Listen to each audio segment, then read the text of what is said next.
आज आशी जब सुबह सुबह उठी तो खिड़की से बाहर देखते ही उसका चेहरा मुरझा गया। अरे, कहाँ चले गए? कल तो यहीं थे। इतने महीनों से रोज़ सुबह दोनों को देखना उसकी आदत सी बन चुकी थी, और आज जब दोनों अपनी जगह पर नहीं थे तो आशी को कुछ खाली खाली सा लग रहा था।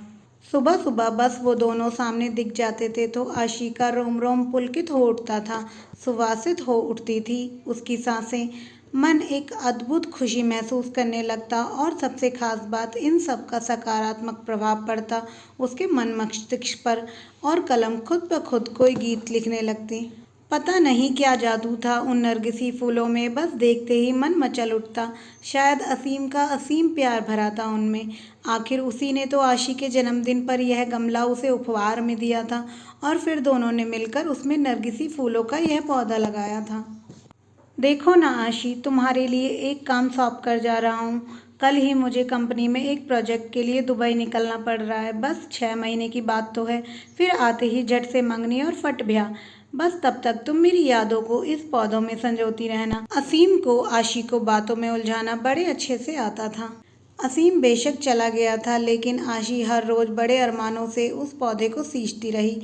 आशी की खुशी का उस वक्त ठिकाना नहीं था जब वह एक रोज़ सुबह उठी और उसने पौधों पर दो फूल खिले हुए देखे, पीले रंग के। दोनों फूल बिल्कुल एक दूसरे से जुड़े हुए थे, आशी और असीम की तरह। आशी रोज़ उन फूलों को निहारती रहती थी और असीम को याद करती थी। आशी की रोज़ असीम से फ़ोन पर बात तो होती थी। भला 2 साल से चल रहा प्रेम दूरियों से कैसे कम हो सकता था?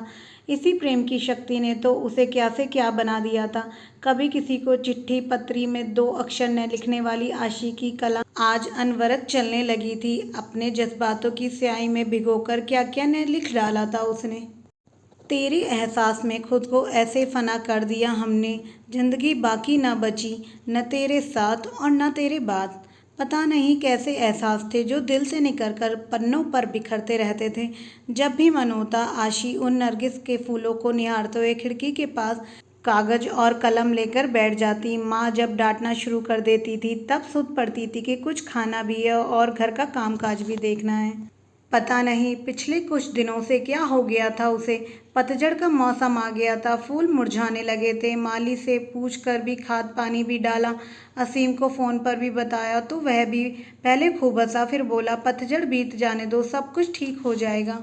आशी फिर भी आश्वस्त नहीं हो पा रही थी। अब तो बसंत की बहार भी छाने लगी थी, चारों तरफ एक मीठी सी ब्यार बहने लगी थी, लेकिन फिर भी आशी को कुछ सही नहीं लग रहा था। आज भी उन फूलों को देखे बिना बेचैनी बढ़ रही थी। आशी कागज कलम फेंक कर बाहर आ गई थी और गमले के आसपास ही चहलकदमी करने लगी। कुछ समझ नहीं आ रहा था कि क्या हो रहा है। इसी सोच में वो यह भी ध्यान नहीं रहा उसको कि काफ़ी देर से बाहर की घंटी बज रही है। आशी, कहाँ खोई हुई हो? दरवाजे पर कब से घंटी बज रही है, ध्यान कहाँ है? माँ ने दरवाजे की ओर जाते हुए पूछा। इससे पहले कि आशी संभल पाती, दरवाजे पर असीम खड़ा हुआ था मुस्कुराते हुए, अपने हाथ में नरगिसी फूल को लिए। दोस्तों, अगर आपको हमारी ये कहानी पसंद आई हो तो हमारे वीडियो को लाइक, चैनल को सब्सक्राइब और वीडियो को शेयर करें। और हमारे वीडियो को पूरा यहाँ तक सुनने के लिए आप सभी का बहुत बहुत धन्यवाद।